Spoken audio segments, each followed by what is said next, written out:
بسم اللہ الرحمن الرحیم۔ السلام علیکم ناظرین، مانسہرہ میں کل پاکستان تحریک انصاف کا بہت ہی بڑا شو ڈاؤن ہوا۔ بہت بڑی تعداد میں لوگ وہاں موجود تھے، عوام کا جمع غفیر تھا۔ سہیل آفریدی نے کچھ باتوں کی وضاحت کی ہے، بلکہ میں کہوں گا چھکا مارا ہے۔ انہوں نے سب سے پہلے تو یہ کہا کہ پارٹی کے اندر یا پارٹی کے باہر کسی کو بھی عمران خان بننے کی ضرورت نہیں ہے، لیڈر صرف ایک ہے اور وہ ہے عمران خان، اس کی ہدایت پر میں عمل بھی کروں گا۔ پھر انہوں نے یہ بات مینشن کی کہ سلمان صفدر کے ذریعے میں نے عمران خان کو پیغام بھیجا۔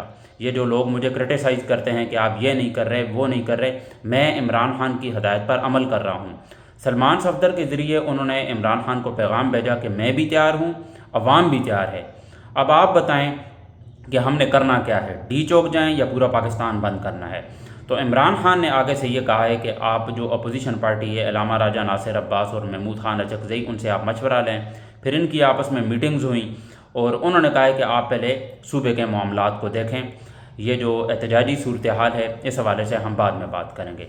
تو سہیل آفریدی نے بڑے صاف الفاظ میں کہا ہے کہ پارٹی کے اندر یا پارٹی کے باہر کسی کو بھی عمران خان بننے کی ضرورت نہیں ہے۔ یہ جو لوگ مجھے کہتے ہیں کہ میں کام نہیں کر رہا، کیونکہ اب ایک کمپیریزن بھی ہونے لگ گیا ہے نا، کہ اس طرح کے کام تو گنڈا پور بھی کیا کرتے تھے، وہ بھی بڑے اگریسو تھے، لیکن عمران خان کی ہدایت پر انہوں نے کبھی بھی عمل نہیں کیا۔ تو علیمہ خان نے جو سٹیٹمنٹ دی تھی کہ آپ نے جو کچھ بھی کرنا ہے، کوئی تحریک چلانی ہے یا احتجاج کرنا ہے، وہ اڈیالہ جیل کے باہر ہونا چاہیے، تو اس ہدایت پر عمل کرتے ہوئے سہیل آفریدی نے کل یہ بھی اعلان کیا ہے کہ آئندہ ہفتے یہ جو منگل آنے والا ہے اس میں وہ اڈیالہ جیل بھی جائیں گے، اور جو صوبائی اسمبلی کے اراکین ہیں میرے خیال میں 92، انہیں بھی وہ ساتھ شامل کریں گے۔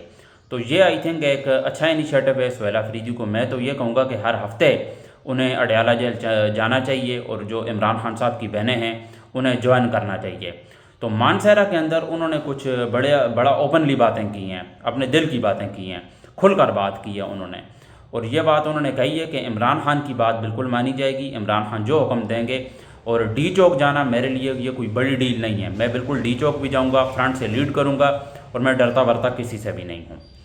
پھر اس کے ساتھ ساتھ کچھ ہزارہ کے حوالے سے بھی انہوں نے کچھ فنڈز کا اعلان کیا ہے، اور مانسہرہ کے حوالے سے انہوں نے یہ کہا ہے کہ ہزارہ کے لیے میں نے 200 جو ارب ہیں ان کا اعلان کرتا ہوں، جس میں 50 ارب جو ہیں وہ ٹورزم کے لیے ہیں، اور باقی جو 150 ارب ہیں وہ ترقیاتی کاموں کے لیے ہے۔ میں یہاں پر میں یہ نہیں کہتا کہ مانسہرہ میں ترقی نہیں ہونی چاہیے، کیونکہ میرا تعلق جو ہے وہ بھی ہزارہ سے ہی ہے، میں ایبٹ آباد سے ہوں، اور ہماری جو لیڈرشپ تھی ایبٹ آباد کی یہ بھی وہاں مانسہرہ جلسہ میں موجود تھی۔ اس چیز کو تھوڑا ہائی لائٹ کرنا ہے بہت زیادہ ضروری، کیونکہ میرا خود کا تعلق ایبٹ آباد سے ہے۔ ہم یہ نہیں کہتے کہ مانسہرہ میں ترقی نہیں ہونی چاہیے، مانسہرہ میں بالکل ڈیولپمنٹ ہونی چاہیے، مانسہرہ بھی ہمارا ہی حصہ ہے، پاکستان کا حصہ ہے، اور پورے ملک میں خوشحالی آنی چاہیے۔ لیکن ایبٹ آباد جس کے حالات اس وقت بہت ہی زیادہ برے ہیں، ہماری جو لیڈرشپ ہے وہاں پر صرف تالیاں بجاتی رہی ہے، انہوں نے کوئی بھی آواز نہیں اٹھائی کہ ایبٹ آباد کی ڈیولپمنٹ کے لیے آپ نے کیا اعلان کیا ہے، یہ صرف وہاں تالیاں بجاتے رہیں۔ آپ مانسہرہ روڈ کی حالات دیکھ لیں، بارش ہوتی ہے وہاں پر جو ہے دریا بن جاتا ہے، وہاں پورے شہر کا انہوں نے بیڑا غرق کر کے رکھا ہوا ہے، پورا شہر اس وقت جو ہے تباہ حال ہے۔ ایبٹ آباد ایسا کبھی بھی نہیں تھا، ایبٹ آباد ایک جنت نظیر مقام تھا، خوبصورت شہر تھا۔ اب ایبٹ آباد جو ہے آپ یہ سمجھ لیں کہ ہر طرف کچرا ہی کچرا ہے، بارش ہوتی ہے پورا شہر بند ہو جاتا ہے، بالکل سندھ والی صورتحال ہو جاتی ہے ایبٹ آباد کی۔ اور بیڑا غرق کرنے والے یہ جو ہماری لیڈرشپ ہے، ان میں مرتضیٰ جاوید عباسی بھی ہے، اس میں علی خان جدون بھی ہے، اس میں مشتاق غنی بھی ہے، یہ جو بیٹھے ہوئے ہیں، مومن عباس، یہ جتنی بھی یہ جو لیڈرشپ ہے ایبٹ آباد کی، یہ ساری کی ساری وہاں تالیاں بجانے گئی ہوئی تھی، کسی ایک نے بھی ایبٹ آباد کی ڈیولپمنٹ کے لیے آواز نہیں اٹھائی۔ مانسہرہ بھی ہمارا ہے، ہم تو چاہتے ہیں کہ مانسہرہ ڈیولپ ہو، پاکستان کا جو سب سے خوبصورت جو ایریا ہے وہ مانسہرہ کا ہی ہے۔ یہ ایبٹ آباد والوں نے آپ کا کیا بگاڑا ہوا ہے؟ ایبٹ آباد میں کسی قسم کی کوئی ڈیولپمنٹ نہیں ہو رہی۔ یہ جو مسئلہ تھا میں نے کہا ہے ہائی لائٹ کر لوں، کیونکہ یہ بہت زیادہ ضروری ہے۔ میرے خود کا تعلق جو ہے وہ ایبٹ آباد سے ہی ہے، ہزارہ سے ہوں، میں پٹھان ہوں۔ تو ایبٹ آباد میں کوئی بھی جو ترقیاتی کام ہو رہے ہیں وہ بالکل بھی نہیں ہو رہے۔ تو ایبٹ آباد کا جو مسئلہ تھا وہ میں نے کہا کہ میں آپ کے سامنے اجاگر کروں، اس کو ہائی لائٹ کرنا ضروری تھا۔ اب تھوڑا واپس آتے ہیں ٹاپک پہ۔ سہیل آفریدی نے کافی ساری ویسے تو انہوں نے باتیں کی ہیں، جہاں پر میں اپنا اب تجزیہ دینا چاہتا ہوں کہ آئی تھنک کہ ہر ہفتے پہلے تو انہیں جوائن کرنا چاہیے جو علیمہ خان صاحبہ ہیں، اور لاسٹ ویک میں ہمیں کچھ اس طرح کی آپ یہ سمجھ لیں کہ لوگ دیکھنے کو نہیں ملے جو ہم ایکسپیکٹ کر رہے تھے یا جو عمران خان صاحب کی بہنیں ایکسپیکٹ کر رہی تھیں۔ اب یہ جو آنے والا ہفتہ ہے یہ بہت ہی زیادہ امپورٹنٹ ہونے والا ہے۔ ایک تو سہیل آفریدی نے یہ اعلان کر دیا ہے کہ میں بھی آئندہ منگل والے دن اڈیالہ جیل جاؤں گا، جو صوبائی اسمبلی کے 92 اراکین ہیں وہ بھی وہاں جائیں گے۔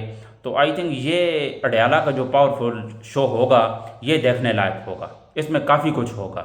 یہ والا جو ہفتہ ہوگا اس میں جب یہ سارے لوگ اڈیالہ جیل جائیں گے، آئی تھنک چیزیں یہ جو موجودہ نظام ہے ان پر پریشر بھی آئے گا، اور ایک بڑی تعداد ہمیں دیکھنے کی مل سکتی ہے اڈیالہ جیل کے بعد، کیونکہ سہیل آفریدی جب آئیں گے اٹس مین کہ ایک بڑا آپ کو شو ڈاؤن دیکھنے کو مل سکتا ہے اڈیالہ جیل کے باہر، کیونکہ کافی ٹائم سے وہ اڈیالہ جیل گئے نہیں ہیں۔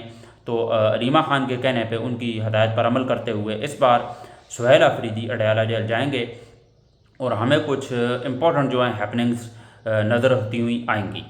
دوسری اہم خبر یہ کہ جو بجلی کی جو قیمتیں ہیں، اور کیا ہی بات ہے، میں کہوں گا کہ سیلیوٹ ہے شہباز شریف کو کہ صرف میرے خیال میں 0.1% کچھ اس طرح کی انہوں نے کمی کی ہے بجلی کی قیمتوں میں، اور اتنا بڑا کہا ہے انہوں نے اس چیز کو کہ ہم نے بہت ہی بڑا ریلیف دے دیا ہے پاکستان کی عوام کو، یہ بہت ہی بڑا احسان کر دیا ہے شہباز صاحب آپ نے ہم پر، پاکستان کی عوام پر۔ ڈیزل کی قیمتیں آپ نے کی ہیں، مجھے سمجھ نہیں آتی کہ اس طرح کی خبریں چلاتے ہوئے انہیں شرم بھی نہیں آتی کہ اتنے غلیظ لوگ ہیں یہ، اتنے گھٹیا لوگ ہیں یہ، کہ آپ کو ذرا بھی شرم نہیں آتی کہ آپ کہتے ہیں کہ ہم نے عوام کو 1 روپے کا بہت ہی بڑا ریلیف دے دیا ہے، بہت بڑا ریلیف، یہ ریلیف دیا ہے آپ نے پاکستان کی عوام کو۔ کچھ آپ خدا کا خوف کریں، آپ نے اللہ کو بھی جواب دینا ہے۔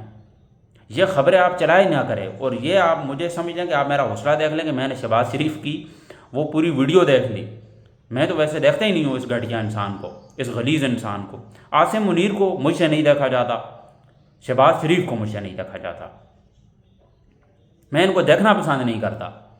وہ مجبوری تھی، میں نے کہا چلیں ابھی اس نے اعلان کیا ہے، ہو سکتا ہے کوئی بڑا ریلیف ہو، تو مجھے مجبوری میں انہیں سننا پڑا۔